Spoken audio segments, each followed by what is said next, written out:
يا رسول الله سلام عليك يا رفيع الشان والدرج يا رسول الله سلام عليك يا رفيع الشان والدرج عطفتي جيرة ورحمة الله وبركاته.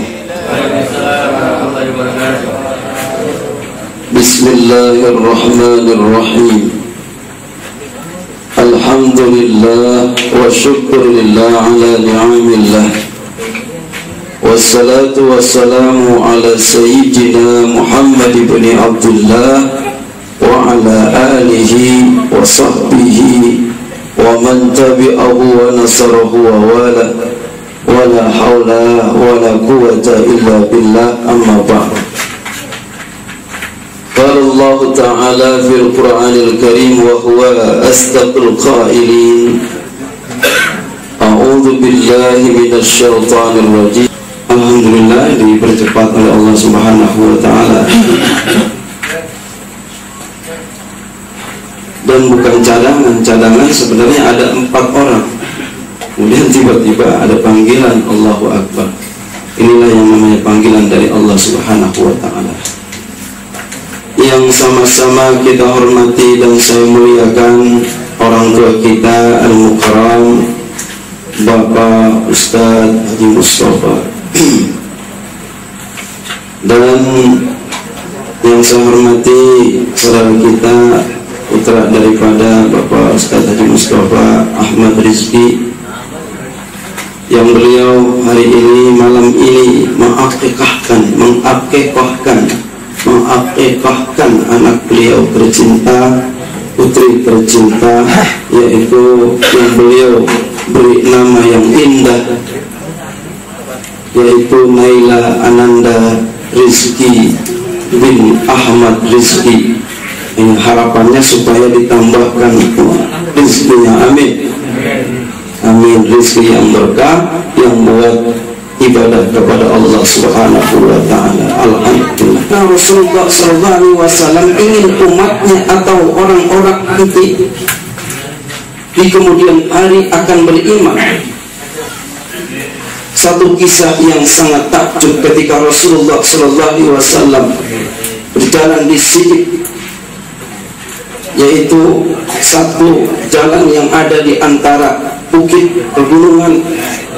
Lalu beliau ditimpukin, beliau ditimpa, beliau disambit sampai beliau terluka. Kemudian malaikat menawarkan diri untuk menimpa, untuk melempar, untuk membumi hanguskan itu orang-orang kafir Quraisy yang telah melukai Rasul. Tapi Rasul mengatakan, "La, jangan. Fa innahum la ta'lamun." Karena sesungguhnya mereka tidak tahu. Biar orang tuanya seperti ini, moga-moga harapan mudah-mudahan nanti cucu atau anak keturunannya akan beriman. Itu harapannya. Begitu pula kita, harapan kita mudah-mudahan anak kita atau cucu kita akan beriman. Iman terus sampai dengan ajal menjemput. Semua kita ingin mempunyai anak yang soleh dan solehah. Oleh karena itu, kita hendaknya mengikuti sistem yang ditawarkan oleh Islam. Kita lihat proses terjadinya anak mulai dari perkawinan. Ketika perkawinan, kemudian adalah hubungan. Ketika hubungan, timbullah benih hamil. Ketika hamil, melahirkan. Islam mengatur itu semua supaya bagaimana nanti keturunan kita menjadi anak-anak yang soleh. Karena itu harapan kita. Sebagaimana Rasulullah SAW bersabda, "Idza mata ibnu Adam inqata 'amalu illa min thalathin, shadaqatin jariyah, ilmin yuntafa'u bih, wa waladin salih yad'u lahu." Apabila meninggal seorang anak Adam, maka putus amalnya kecuali 3: sedekah jariah, ilmu yang bermanfaat, dan anak yang selalu mendoakan.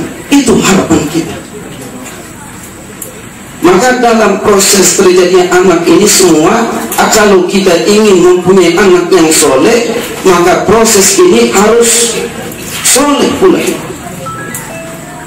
Ibda' binafsika, dahulukan dengan dirimu. Yang pertama, umpama kita mulai menikah, mengadakan resepsi pernikahan sesuai dengan diajarkan oleh Islam. Umpama saja contoh kecil, kalau kita mengadakan akad, umpama di bulan Syawal, kalau memang kebetulan dalam bulan Syawal, hari Jumat, kemudian pagi-pagi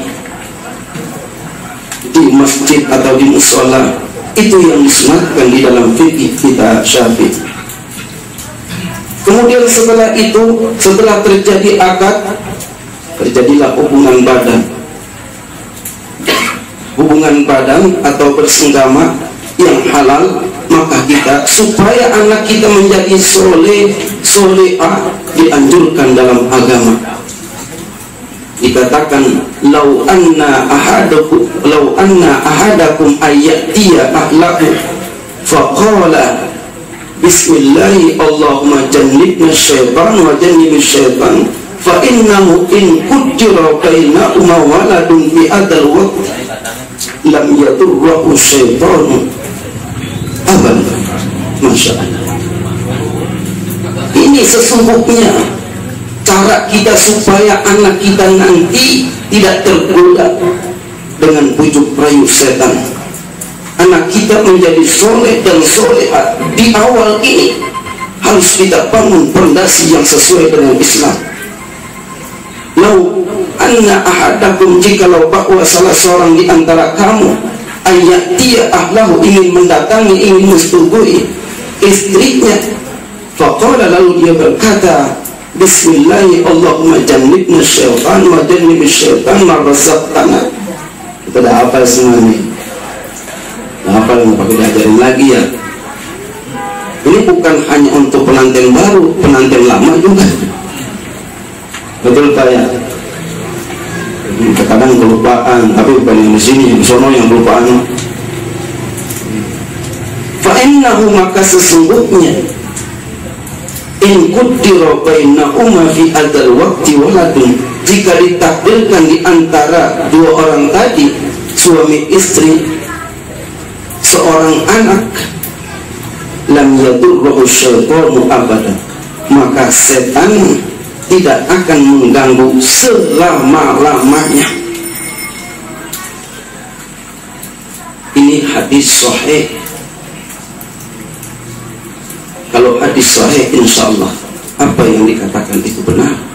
Kita jalani ini, yakin insya Allah anak kita akan menjadi soleh dan soleh. Ini bacaan gampang, tapi ngamalin kadang lupa, maklum aja deh. Apalagi anak muda, aduh, yang baru, belum pernah melihat perempuan, Allahu Akbar, halal lagi, aduh, alhamdulillah. Ini terus bagi yang masih muda, yang masih banyak proses yang perlu tambah lagi anaknya, terus jangan kurangin, tambahin terus anak kita. Jangan kita tergoda dengan iklan yang ada di TV itu. Anak cukup dua katanya Nabi. Itu adalah mainan daripada atau kerjaan daripada orang Yahudi. Jangan dua, tambahin lagi. Kenapa? Karena Rasulullah SAW, tazawwajul waludal wadud fa inni ubaibikumul umam yaumal qiyamah. Rasul senang, kata Rasul, nikahlah kamu kepada orang yang keturunannya itu banyak anak, ya. Dan seorang yang baik hati. Jadi disuruh kita supaya mempunyai istri yang keturunannya itu banyak, supaya apa? Nanti punya anak dan yang kasih sayang. Maka sesungguhnya aku bangga nanti pada hari kiamat banyak umat Allah. Kadang kita takut banyak anak, takut miskin Allah. Kita ketika ini, kata Syekh Nawawi dalam kitabnya Tafsir Munir, itu kita telah seuzon kepada Allah. semua makhluk yang berjalan di muka bumi ini sudah dijamin rezekinya oleh Allah Subhanahu wa ta'ala. Wa ma min dabatin fil ardi illa 'ala Allah rizquha. Tidak ada binatang yang melata di muka bumi ini kecuali Allah sudah jamin rezeki. Dan Allah pun berfirman, wala taqtulu auladakum khasyata imlaq nahnu narzuqukum wa iyyakum, kata Allah. Jangan kau bunuh anakmu karena takut miskin. Aku, kata Allah, kami, kata Allah, yang akan memberikan rezeki kamu dan anak-anak.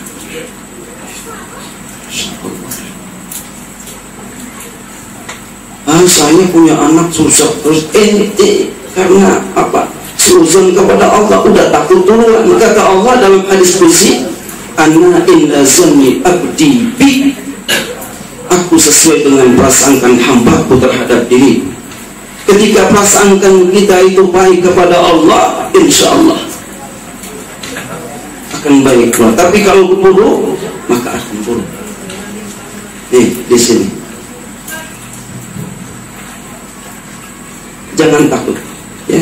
Yang masih banyak bibitnya, masih muda-muda, ayo. Jangan takut anak itu bunga, yang takut. Ibda' binafsika, dahulukan dengan dirimu. Mana? Untuk baik, untuk soleh. Anak kita pengen rajin ngajinya, kita harus rajin ngaji. Anak kita ingin menjadi anak soleh, kita harus soleh. Anak kita ingin menjadi seorang yang pandai, kita harus pandai. Anak kita ingin rajin sholatnya, kita harus rajin sholatnya. Ibda' binafsika, contohin dulu. Kadang kan kita merintah anak kita nyuruh, kita enggak, akhirnya gampang dibalikin sama anak. Bapak yang enggak. Kadang kita lihat anak dibawa sama ibunya TPA, ya, ibunya pakai di bensin. Ini kalau anaknya pandai diomelin sama anak itu, anaknya pandai ibunya diomelin sama anak. Yang ada kan begitu adanya. Kemudian telah berhubungan, dia sudah baca itu, yakin apa kata Rasul tadi, lam yadurru syaitan abada, setan tidak akan mengganggu selama-lamanya. Artinya insya Allah anak kita menjadi soleh dan solehah, setan gak bakalan ganggu. Di situ awal. Ingat, jangan sampai lupa. Kemudian ya alhamdulillah, umpama sampai hamil, ketika hamil itu baca bacaan yang diperintahkan. Guru saya menyarankan supaya baca surah Al-Insyiqaq. Malam Syafi'i Hadami, guru saya Kiai Mahfuz, beliau juga menyarankan supaya selalu baca banyak Al-Quran, baca banyak Al-Quran, dan perbaiki akhlak ketika hamil. Kenapa? Biasanya ketika hamil yaitu akan mempengaruhi nanti anak. Biasanya begitu. Lagi hamil, ya, ini emaknya kalau di TV pengen, kalau di TV ada iklan apa gitu ya, pengen beli, nanti anaknya begitu biasanya. Jadi berusaha untuk baik. Kalau dia baik, insya Allah baik. Kalau dia buruk, mudah-mudahan jangan. Itu saya perhatikan terjadi seperti itu. Ketika dia lahir itu sudah, ya, dia hamil, kemudian lahir. Nah, ketika lahir, di sini pun Islam mengajarkan apa? Ketika dia lahir, ya, kemudian dibersihin, dirapiin, dibedong, kemudian diazankan di telinga kanan, lalu dikomatkan di telinga kiri. Kenapa yang kanan itu azan, yang kiri itu komat? Di dalam sebuah kitab sarah daripada Fathul Qarib dikatakan karena kanan itu mulia, azan itu lebih besar, ya, pahalanya daripada komat, maka dia di kanan, dan komat itu ada di telinga kiri. Dan ulama mengajarkan di tengah-tengah antara azan dan komat dibaca surah Al-Ikhlas. Itu dibilangin dalam kitab Qutul Qulub, karya Syekh Nawawi Al-Bantani. Kemudian ketika sudah selesai antara azan dan qomat, ya, setelah kita azanin, di situ disarankan oleh Syekh Al-Bajuri dalam kitabnya Sarah daripada Fathul Qarib, ya, Hasyiatul Bajuri, untuk membaca surah Inna Anzalna. Dikatakan di sana, insya Allah kalau dibaca itu nanti anak kita tidak sepanjang umurnya tidak kena berbuat zina. Subhanallah. Ini ilmu nih Pak, Bu. Terkadang kita kelupaan tuh yang begitu adalah mantuk. Dikatakan oleh Rasul dan dicontohkan oleh Rasul, diazanin. Rasul mengazankan anak seorang sahabat, ya, dan juga cucu beliau. Ketika meninggal anak kita, ya, atau siapapun orang manusia ketika meninggal pun diazanin. Itu secara mantuk tidak ada, tapi itu namanya kias. Nah, dikias. Nah, dikias dari yang mati, yang hidup ketika dilahirkan itu diazanin, ketika meninggal pun ya diazanin. Nah, itu nggak apa-apa, diazanin. Biar lebih terharu lagi. Dalilnya adalah kias sebagaimana dijelaskan dalam kitab Minhajul Qawi karya Syekh Ibnu Hajar Al-Haytami. Kemudian setelah 7 hari dari dilahirkan itu anak, maka kita disunahkan untuk mengakikahkan anak kita. Sebagaimana Rasulullah SAW yang tadi saya bacakan hadisnya, al-ghulamu murtahanun bi aqiqatihi hatta ayyuzbaha anhu yawma sabi'i wa yahliqa ra'sahu wa yuhlaqu ra'suhu wa yusamma. Itu ada 3. Seorang anak itu murtahanun, tergadaikan, biaqiqati, dengan akikahnya. Apa yang dimaksud dengan tergadaikan? Perhatikan.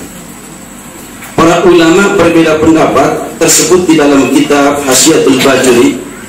Dikatakan yang dimaksud kalau dia itu tergadaikan, kalau dia tidak diakikahkan, tergadaikan dengan akikahnya, dia nggak sempat diakikahkan atau nggak diakikahkan, padahal dia mampu, maka dia dikatakan lam yanmu wa mislihi. Anak itu tidak tumbuh sebagaimana tumbuh yang sebagaimananya tumbuh. Artinya anak ini tidak kurang sehat. Kita akikahkan itu. Kalau kita tidak yang anak kita yang tidak diakikahkan, kalau kita nanti di hari perhitungan adalah simpanan buat kita nanti. Nah, kemudian tadi apa yang dapat saya sampaikan ini bermanfaat dan bisa kita amalkan dalam kehidupan kita sehari-hari. Mudah-mudahan anak-anak kita, bila mana kita lakukan itu sesuai dengan Islam, kalau bisa seidealnya apa yang dijelaskan, apa yang dituntun oleh Islam, ya, kita lakukan, insya Allah saya yakin anak kita akan soleh dan solehah. Dan kita doakan supaya khusus buat anak Ananda, saudara kita, adik kita, anak kita Rizki, anak beliau Naila Ananda Rizki, semoga Allah Subhanahu wa ta'ala jadikan anak beliau anak yang soleha, berbakti kepada orang tua, bangsa, negara dan agama, sehat walafiat, cerdas, ahli ilmu, ahli amal, ahli ikhlas. Begitu pula kita semua. Demikian apa yang dapat saya sampaikan. Terima kasih atas perhatiannya. Lebih kurangnya mohon maaf. Billahi taufiq wal hidayah. Assalamualaikum warahmatullahi wabarakatuh.